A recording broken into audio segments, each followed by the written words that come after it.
Hello everyone, welcome to my channel. Today we are discussing example 2 in real numbers chapter. Let us see the question first. Find the LCM and HCF of 6 and 20 by the prime factorization method. Prime factorization method ద్వారా 6 కి 20 కి మనం LCM and HCF కనుక్కోవాలి. Let us see the answer. మనకి వాళ్ళు 6 and 20 అనే numbers ఇచ్చారు. వీటికి ఎల్సిఎం అండ్ హెచ్సిఎఫ్ కనుక్కోమన్నారు. ఫస్ట్ నేను 6ని తీసుకుంటే ఏవైనా 2 నెంబర్స్ని నేను ప్రొడక్ట్ చేస్తే ఆ ప్రొడక్ట్ చేసినప్పుడు వచ్చిన ఆన్సర్ అనేది మనకి 6 అయితే కనుక ఆ 2 నెంబర్స్ అనేవి 6కి ఫ్యాక్టర్స్ అవుతాయి. కానీ ఆ తీసుకున్న 2 నెంబర్స్ అనేవి ప్రొడక్ట్ చేసే 2 నెంబర్స్ కూడా ప్రైమ్ నెంబర్స్ అయి ఉండాలి. అప్పుడు దాన్ని ప్రైమ్ ఫ్యాక్టరైజేషన్ మెథడ్ అంటాము. ఇక్కడ 1 6 ఆర్ 60 1 6 ఆర్ అని చేసుకుంటే మనకి 6 వస్తుంది. కానీ 6 అనేది ఇక్కడ ప్రైమ్ నెంబర్ కాదు. ఇలా వచ్చినప్పుడు కొన్నిటికి ఇలా వస్తుంది, అన్నిటికీ రాదు. దీనికైతే అవసరం లేదు.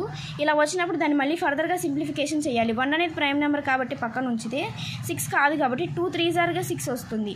సో అవి ఇలా వేసుకోవాల్సి వస్తుంది. ఇలాంటి కేసెస్లో 6 = 2 3 ఆర్ చేసేసుకున్నా మనకి 6 వస్తుంది. 2 3 అనేవి ప్రైమ్ నెంబర్స్ కాబట్టి మ్యాక్సిమం ప్రైమ్ నెంబర్స్ వచ్చేలాగా చూసుకొని తీసుకుంటే సరిపోతుంది. అండ్ 20కి చూస్తే 2 10s are 20 అవుతుంది. ఇక్కడ 10 అనేది ప్రైమ్ నెంబర్ కాదు, 2 ప్రైమ్ నెంబర్ కాబట్టి 2 అలా పక్కన ఉంచేసుకొని 10ని ఫర్దర్గా సింప్లిఫికేషన్ చేయండి. 2 5s are 10 అవుతుంది. ఇక్కడ 2 ప్రైమ్ నెంబరే 5 ప్రైమ్ నెంబరే. ఇలా ఇది ప్రైమ్ నెంబర్ కానప్పుడు మళ్ళీ ఫర్దర్గా సింప్లిఫికేషన్ మనం చేసుకోవాల్సి వస్తుంది.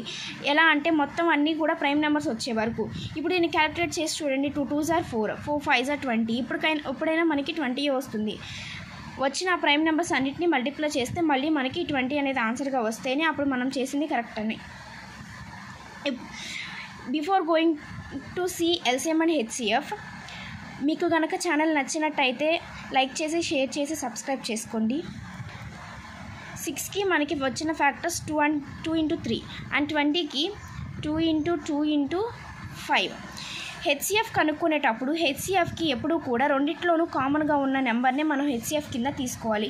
ఇక్కడ రెండిట్లో కామన్గా నాకు 2 మాత్రమే ఉంది. ఇక్కడ 2 ఉంది కానీ అక్కడ ఇంకొక 2 లేదు, ఒక 2నే ఉంది కాబట్టి ఇక్కడ 2 అనేది హెచ్సిఎఫ్ అవుతుంది. ఎల్సిఎం అంటే కామన్గా ఉన్నవి కాకుండా ఫస్ట్ మిగతావన్నీ వేసుకోండి. తర్వాత హెచ్సిఎఫ్కి కామన్గా ఉన్నవే తీసుకుంటాం కాబట్టి హెచ్సిఎఫ్లో తీసుకునే నెంబర్స్ అయినా వేసుకోవచ్చు. ఇది ఇక్కడ కామన్గా 2 2s ఉన్నాయి కాబట్టి 2 2s బదులు 1 2 అయినా వేసుకోవచ్చు. సో 3 into 2 into 5 ఇంటూ ఇక్కడ హెచ్సిఎఫ్కి తీసుకున్న 2. ఇప్పుడు క్యాలిక్యులేట్ చేస్తే 2 3s are 6 6 5s are 30 32s are 60. మనకి ఎల్సిఎం అనేది 60 వచ్చింది. Thank you for watching.